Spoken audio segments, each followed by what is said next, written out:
A very good morning to all of you. I am Raghbendra Kumar Singh from the Department of English, GLA College, Daltonganj. This class is meant for the students of MA English semester 3rd. The topic is A Tale of Two Cities, written by Charles Dickens. An artist is the glory singer of the past, the guide of the present, and a potent seed for future. This line of Munshi Premchand very suitably fits to the personality of Charles Dickens. Boys and girls, I am going to deliver a lecture on A Tale of Two Cities, written by Charles Dickens. A Tale of Two Cities is a very interesting novel. This thought-provoking, this heart-touching novel highlights the pain and sufferings of common men living in the societies of France and England, and French Revolution is in the background of this novel. This novel was published in the year 1859, and as we know, French Revolution, which occurred in 1789, is in the background of the novel A Tale of Two Cities. A Tale of Two Cities is a very interesting novel. It is a very invigorating novel. It is a very enlightening novel in the sense that it teaches us to be very kind to others. It teaches us to be very generous to others.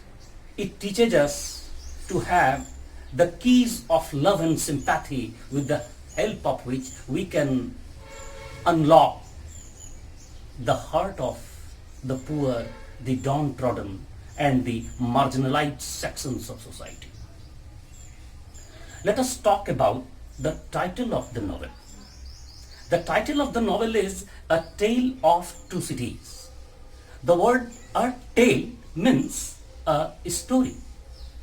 It means it is a story of two cities. Now the question arises, which two cities have been described by the novelist here in this novel? Those two cities are London and Paris. London is the capital of England and Paris is the capital of France. Thus, it is a story of two cities, that is of London and Paris. And a few minutes ago, I have already declared it that the plot of this novel is about the pain and sufferings of the common man, and French Revolution is in the background. A Tale of Two Cities has two prior titles. That is to say, before the present title, this novel had two prior titles. Those two titles were The Thread of Gold, and the another one was The Golden Thread. Charles Dickens studied both the titles, but later on he contemplated a lot, and at last he gave this novel a title, that is A Tale of Two Cities. Boys and girls, we have talked about the general introduction of this novel. We have talked about something about this novel. Now, this is the time to talk about the origin of the novel. The origin of the novel. By origin of the novel, I want to say why this novel was written and how this novel came into existence. Here in this context, one thing is to be kept in mind, and that is that Charles Dickens went through a book. He studied a book in 1857, and the title of that book was French Revolution. This is a wonderful book written by Thomas Carlyle. Charles Dickens was under the great influence of this book, and the idea came to his mind. He thought that he must write a book or a novel on the theme of equality, fraternity, and freedom.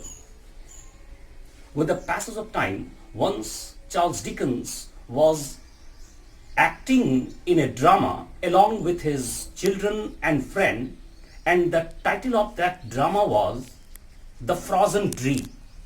The Frozen Dream is a drama written by Wilkie Collins. The reflection of this drama impressed Charles Dickens so much so that he decided to write a novel on that particular theme, and with the passage of time, A Tale of Two Cities saw the light of the day. In this way, we have talked about the title of the novel, we have talked about the origin of the novel, and it would be to commit dishonesty if we do not talk about this great novelist. Charles Dickens is enumerated as one of the greatest novelists of the world. Charles Dickens was born in the year 1812 in England, and he passed away from this world in 1870. Charles Dickens is known as a novelist who expressed the feelings of the poor and the destitute, the feelings and emotions of the marginalized sections of society, and he became the voice of the voiceless. Charles Dickens' popularity can be gauged from this fact. When Charles Dickens died in 1870, all the streets of London led to the graveyard. Why? Because people had a flower in their hands and they wanted to pay a rich tribute to Charles Dickens for his for giving him great entertainment and for expressing their feelings and emotions, their aspirations, their defeats and joys, their victories. All these things were very beautifully expressed by Charles Dickens, and so they wanted to give a rich tribute to Charles Dickens. So this incident shows the popularity of Charles Dickens as a novelist. Charles Dickens was born in a very poor family, and that is why you will find that in almost all of the novels, poverty is the common theme of all the novels of Charles Dickens. Historians are of this view. When Charles Dickens was born, it is said that his parents were not able to earn both his square meal. Poverty, hunger, exploitation, violence, love, sacrifice, all these things are the common theme of almost all of his novels. Charles Dickens' philosophy. It will be very wise to discuss the philosophy of Charles Dickens as a writer.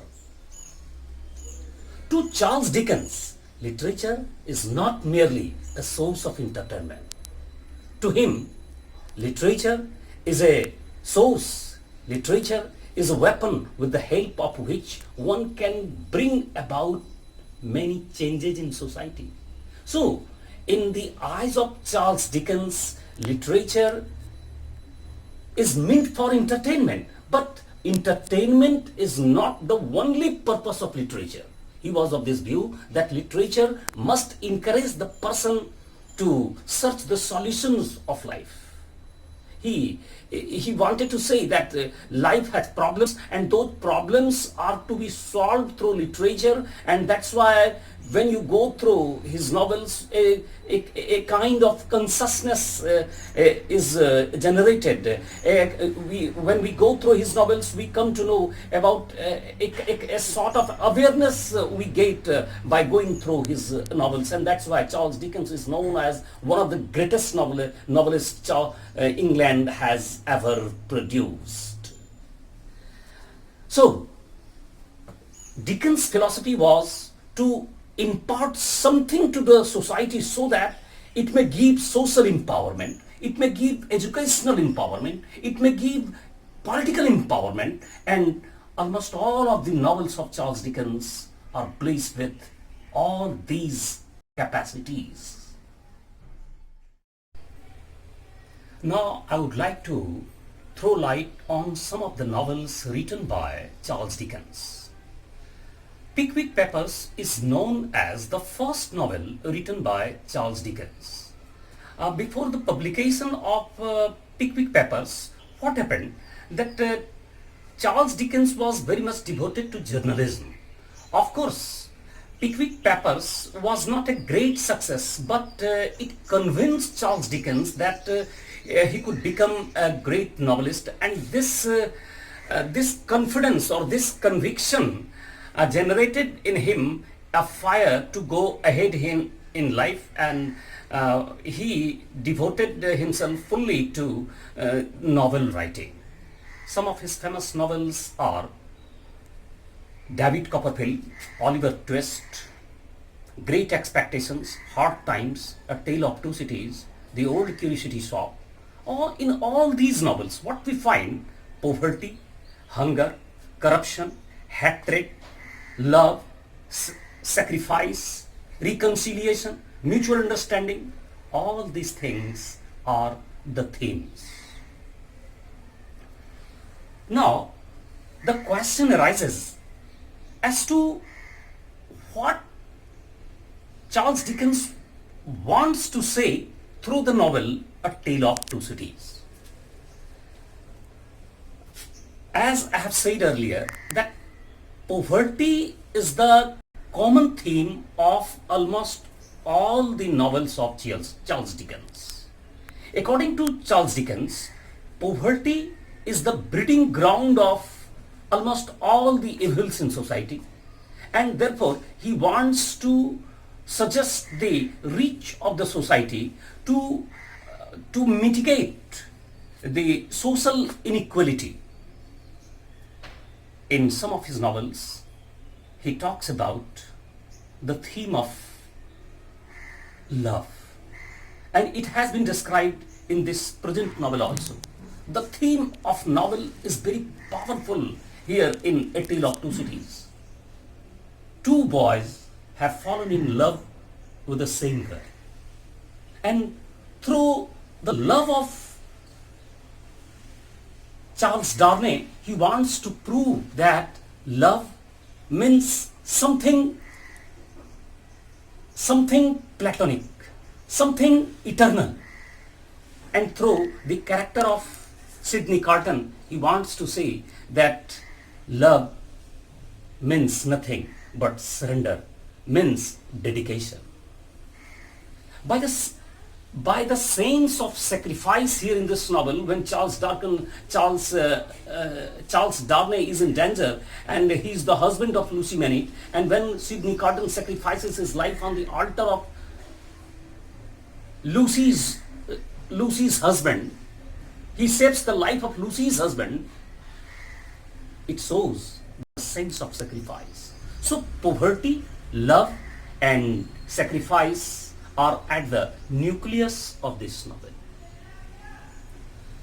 Through this novel, Charles Dickens has exposed the hollowness, the hypocrisy of Victorian society, and the Victorians had developed a sense that they had become very civilized, and they had become very developed, but by portraying the rape scene just in the beginning of the novel, Charles Dickens has very brilliantly proved that a society will be called a developed society only when the women are given their due rights. Unless and until a woman is secure in a society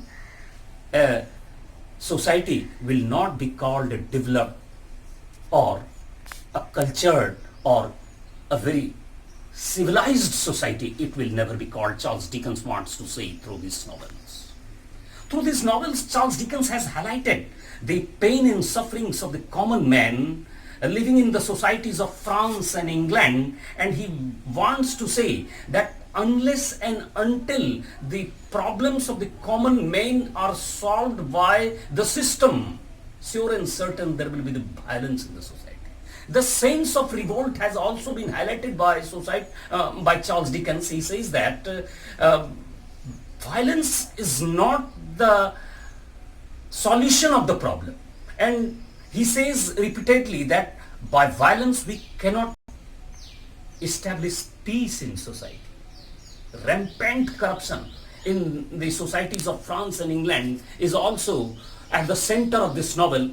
And he says that how irresponsible the aristocrats of the society are there, that it is expected from the aristocrats of the society that they will behave in a very civilized manner. And what we speak of establishing the codes of civilization, what they are doing in the society, that a poor young girl has been raped by them in broad daylight. And Charles Dickens says that the social security of women in society is the demand of time. Unless and until we do that, until we are able to establish that sort of system in society, we cannot claim to be developed. We cannot claim that we are living in a developed society or we are living in a civilized society. Charles Dickens had shown the social, economic, political and cultural situations of France and England through the novel A Tale of Two Cities. These are the sub-themes of A Tale of Two Cities, but if we take into account, if we do the close analysis of A Tale of Two Cities, we come to understand that two things are at the crux, can be considered at the crux of this novel. The first one is resurrection and the second one is renunciation. Resurrection means death and rebirth, and renunciation means to leave anything which is available, but we are going to leave that. We do not want to have that particular thing. That is called renunciation. And these two things have been very well highlighted by Charles Dickens. And when we take into account the example of Charles Darnay or Lucy Manette or Alexander Manette or Sidney Carton, we come to understand that all these themes have been very beautifully established by Charles Dickens in a very befitting manner, that if we want to make a progressive society, if we want to make a civilized society, if we want to make a developed society, we shall have to develop the sense of sacrifice. We shall have to cultivate the habit of loving others. We shall have to understand each other. In place of revolt, we shall have to develop the sense of reconciliation. Only when we will be able to change a hell into heaven. Very rightly it has been said by Dr. APJ Abdul Kalam that an author is the conscience keepers of society, and it holds very well with Charles Dickens. Charles Dickens, by virtue of his art of presentation, by virtue of his plot construction, by virtue of his narrative, by virtue of his wonderful narration, by virtue of his humor and pathos, and more importantly, by virtue of masses, he has proved it very brilliantly that he is certainly a great novelist who wants to do something for the others. And he says that literature is not meant for entertainment. Literature has certain duties to be performed for society, and if literature works something for social empowerment, for economic empowerment, for political empowerment, it means literature has served its main purpose. Thank you so much.